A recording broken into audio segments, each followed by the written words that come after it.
ना इधर ना उधर, सीधे मुद्दे पर नजर। और क्या है आज की खबर, आप देखना शुरू कर चुके हैं न्यूज़ 18 पुनीत के साथ। क्या थर्ड वर्ल्ड वॉर होने वाला है?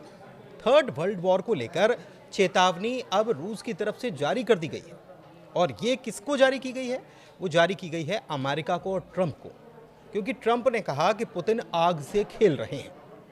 सबसे दिलचस्प बात यह है कि कुछ दिन पहले की आपको बातें याद होंगी, जिसमें अमेरिका की तरफ से कहा गया था कि दो परमाणु संपन्न देश यानी भारत और पाकिस्तान अगर भिड़ते हैं तो स्थिति भयावह हो सकती है। लेकिन इस बार दो परमाणु देश अलग अलग हैं, जो कि अमेरिका और दूसरी तरफ रूस हैं। दोनों परमाणु शक्ति संपन्न देश हैं और दोनों के बीच अब बयानबाजी तीखी हो चली है। रूस और यूक्रेन के वॉर को लेकर, युद्ध को लेकर लगातार बयानबाजी आ रही है और ट्रंप की तरफ से पुतिन को क्रेजी तक कह दिया गया था। लेकिन अब ये बयानबाजी कहां तक जाएगी और इसका क्या नतीजा निकलने वाला है, इसी पर आज हम बात करने वाले हैं। मेरे वरिष्ठ सहयोगी अंकुर त्यागी जी मेरे साथ मौजूद हैं, उनसे समझते हैं कि इस बयानबाजी के मायने क्या और दिमित्री मेदवेदेव ये ऐसा क्यों कह रहे हैं, ट्रंप से बौखला कर कह लीजिए, या तैश में आकर या गुस्से में आकर उन्होंने एक प्रकार से थ्रेटनिंग देने का काम किया है। देखिए पुनीत, इसमें याद होगा कि जब हमारी आपकी बात हुई थी, एक वीडियो हमने बनाया था न्यूज़ 18 पर, जिसमें जब जेलेंस्की वाइट हाउस में गए थे तो उनके साथ जो व्यवहार किया गया था उस पर एक वीडियो बनाया था। उस वीडियो में हमने उस समय भी कहा था कि ये तरीका सही नहीं है डोनाल्ड ट्रंप का, जिस तरीके से उन्होंने जेलेंस्की के साथ व्यवहार किया, जिस तरीके से उन्होंने उनके बारे में बातें की, उनको एक नॉन सीरियस या नॉन स्टेक होल्डर करार दे दिया था। तो इसकी कीमत आज अमेरिका चुका रहा है और इसकी कीमत आज यूक्रेन चुका रहा है। उस वक्त भी हमने ये कहा था कि कोई भी स्टेट्समैन होता है वो सार्वजनिक तौर पर किसी के बारे में ऐसी कोई बात नहीं कहता जो कहीं ना कहीं आगे भविष्य की किसी भी योजना को डिरेल करे। लेकिन पुतिन ट्रंप हैं, ट्रंप तो कुछ भी कर सकते हैं। अब ट्रंप ने जब पिछले हफ्ते पुतिन से 1 घंटे बात की, तो 1 घंटे बात करने के बाद एक बढ़िया पिक्चर पेश की, पूरी दुनिया को बताया कि रशिया लगभग तैयार है। पुतिन के साथ 1 घंटा बातचीत हो गई है और उसके बाद उन्होंने जर्मनी, ब्रिटेन और बाकी मुल्कों के जो प्राइम मिनिस्टर थे उनसे भी बात की। उन्होंने ये दिखाया कि सब कुछ बेहतर हो गया है, अब कोई दिक्कत नहीं है। आज के अगर हालात की बात करें तो जो दिमित्री मेदवेदेव हैं, जो उनके सहयोगी रह चुके हैं पुतिन के, उन्होंने कहा है कि सबसे बुरी बात जो हो सकती है वो हो सकती है वर्ल्ड वार 3। ये उन्होंने बयान दिया ट्रंप के बयान के बाद। ट्रंप ने क्या कहा था? ट्रंप ने कहा था कि something bad thing is happening और इतनी बुरी चीज़ें हैं, और रशिया के जो प्रेसिडेंट है पुतिन वो क्रेजी मैन है। उसके बाद उन्होंने कहा कि जो सच में बुरा होता है वो होता है वर्ल्ड वार 3। इसका मतलब ये है कि रूस ने एक तरह से अमेरिका को कहा है कि हम वर्ल्ड वार 3 के लिए भी लगभग तैयार हैं।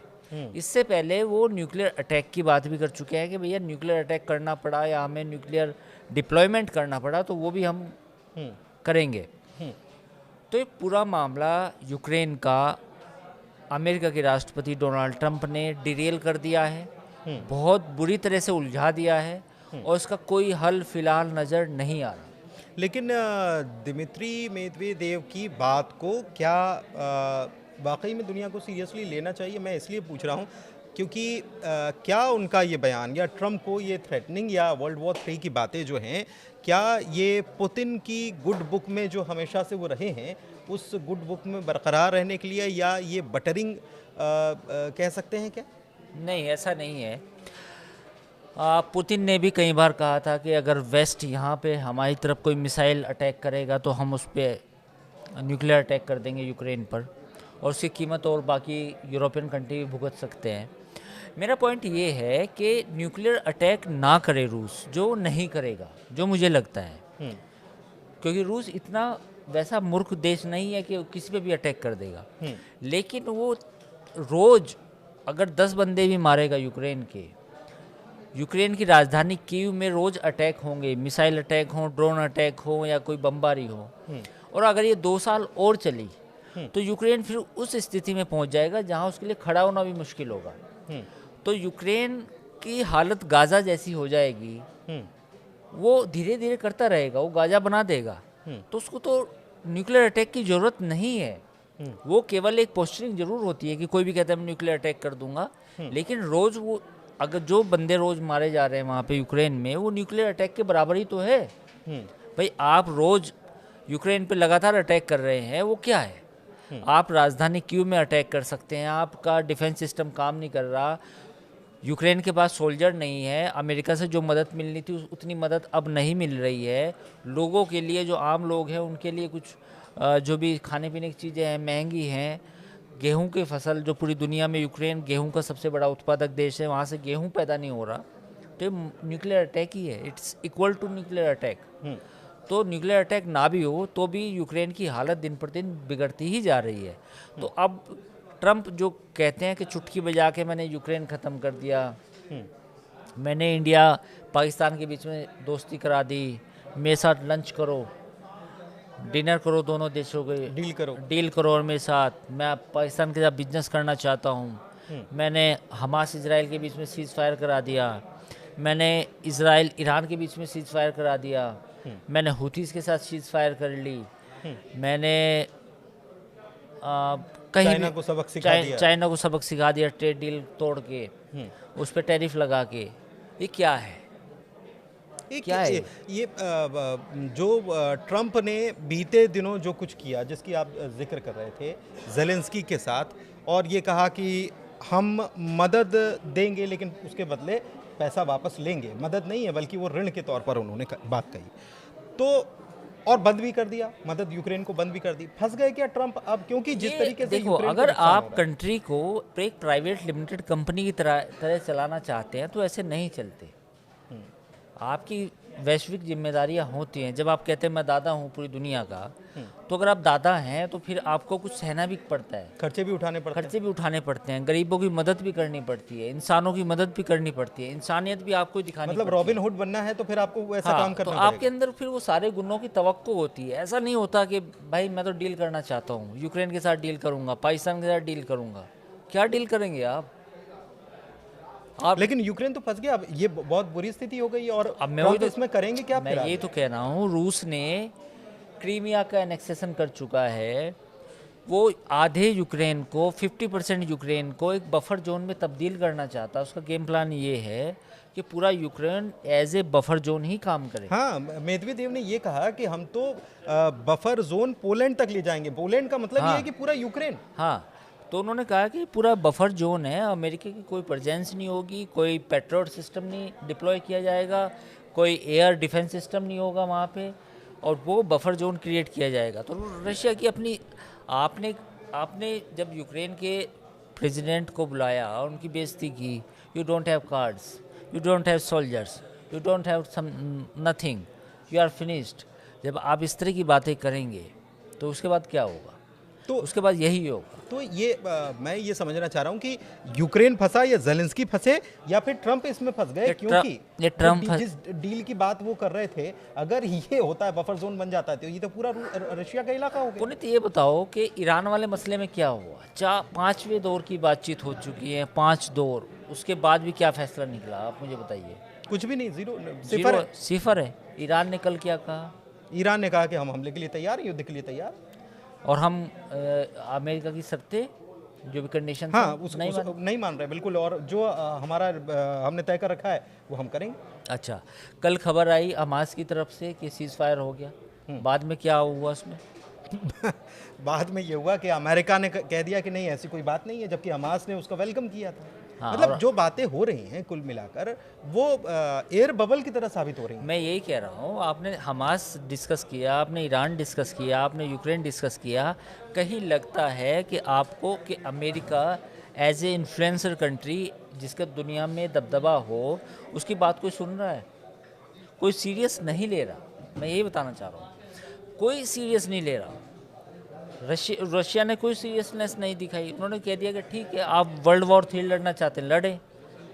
चाइना ने क्या कहा? टैरिफ जब लगाया था, तो चाइना ने कहा था कि आपको जो करना है कर ले, हम तैयार हैं। उसके बाद आप ट्रेड डील खुद तैयार कर, ट्रेड वॉर करो या कोई भी वॉर करो, हम तैयार हैं। अब ट्रेड डील करना चाहता है अमेरिका चीन के साथ, चीन के साथ डील करना चाहता है।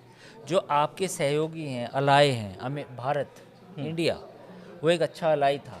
आपने जब पाकिस्तान के साथ लड़ाई हुई तो आपने उसमें भी दिमाग लगा दिया, फटे में टांग अड़ाने की कोशिश उसमें टांग अड़ाई, इंडिया का उस तरह सपोर्ट नहीं किया आपने जिस तरह आपको करना चाहिए था। आपने बिना मतलब उसको क्रेडिट लेने की कोशिश की।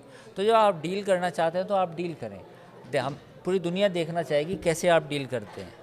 लेकिन मेक अमेरिका ग्रेट अगेन जो नारा दिया था, या जब वो आ रहे थे ट्रम्प, तो उन्होंने कहा था कि मेरा सपना ये है, तो वो तो उनके फैसले तो इस तरीके के हैं कि वो ग्रेट अगेन, तो क्या अमेरिका की हर तरफ किरकिरी हो रही है? बिल्कुल। और इसको ये साख बनाए रखने के लिए क्या ट्रम्प कोई बिल्कुल उलट पलट वाला कुछ काम करने वाले हैं क्या, या ऐसा उनकी मुश्किल मजबूरी है। हो जाएगी क्या? मुझे नहीं लगता कि वो कोई उलट पुलट कुछ नहीं कर पाएंगे।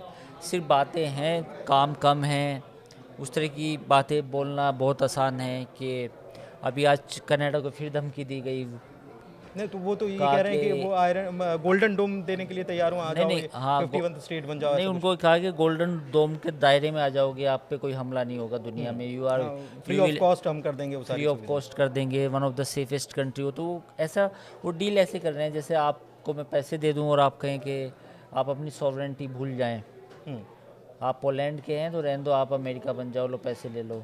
आप गाज़ा में, मैं गाज़ा प्लाजा खोल दूंगा, है ना, 2 मिलियन जो गाज़ा के लोग हैं उनको लीबिया भेज देंगे, 1.5 मिलियन, 1 मिलियन। तो ये इस तरह डील नहीं होती। खर्चे बचाने की कोशिश कर रहे हैं, लेकिन आने वाले वक्त में लेकिन तो इस ये- हिसाब से अमेरिका का खर्च बढ़ने वाला है। ऐसे डील नहीं होती। कनाडा को धमकी देना, किसी सॉवरेन नेशन को इस तरह बोलना कि आप 51 स्टेट बन जाएं अमेरिका का, ये चीज़ें नहीं होती। ये डिप्लोमेसी नहीं है, ये सीधा सीधा एक तरह से धमकाना है। ये कहना है कि आप हमारे उसमें आ जाइए, मतलब एक तरह से अपनी गलत इस्तेमाल है चीज़ों का। तो ये इससे जो चीज़ें मैं समझ पा रहा हूँ, अमेरिका की जो पॉलिसी अभी चल रही है बहुत मुश्किल, और वो खुद अपने आप को क्रिटिकल दौर में वो ले जा रहे हैं ट्रम्प। नाटो का क्या होगा? क्योंकि जब रूस और यूक्रेन की वॉर की बात आती है तो नाटो का भी जिक्र होता है, और नाटो से भी वो चिढ़े हुए हैं। तो नाटो क्या इस मामले में यूक्रेन की मदद करने वाला है, या अमेरिका का रोल क्या रहने वाला है? देखिए, नाटो तो डिसफंक्शनल हो चुका है। जब अमेरिका ने कहा कि हमें नाटो की ज़रूरत नहीं है, नाटो का जो यूज़ है वो यूरोप के कंट्री देखें। ऐसे हालात में उसकी हाँ, प्रासंगिकता तो बढ़ रही है नाटो क्या? की प्रासंगिकता ख़त्म है, और प्रासंगिकता अमेरिका भी कुछ दिनों में ख़त्म हो जाएगी। अगर ये यूक्रेन और रशिया का युद्ध चलता रहा तो यूक्रेन गाज़ा बन जाएगा। तो जब यूक्रेन गाज़ा बन जाएगा तो उसकी ज़रूरत नहीं रहेगी। फिर क्या ज़रूरत है? फिर तो उसके साथ डील करें, कैसे करें, रूस कर ही लेगा, आधे हिस्से पे कब्जा कर ही चुका होगा। तो वो तो डील तो गई यूक्रेन के साथ जो इन्होंने हाँ, की थी। तो कोई डील नहीं है, कोई ये सब बातें हैं। रोज़ सुबह उठ के कनाडा के बारे में बोल देना, फिर शाम को ईरान के बारे में बोल देना, फिर अगले दिन इंडिया पाकिस्तान के बारे में बोल देना, फिर रूस के बारे में बोल देना, फिर यूक्रेन के बारे में बोल देना, फिर ग्रीनलैंड के बारे में बोल देना, सब ऐसा ही है। तो पूरा वर्ल्ड ऑर्डर में जो एक डोनाल्ड ट्रंप ने जो इस तरह की खलबली मचाई है, जो एक तरह से कुछ लोग उसको मैडनेस का नाम भी दे रहे हैं, कुछ लोग क्रेजीनेस भी कह रहे हैं। तो इस तरह का जो पूरा दुनिया में एक सिस्टम हिला हुआ है वो अभी चलेगा।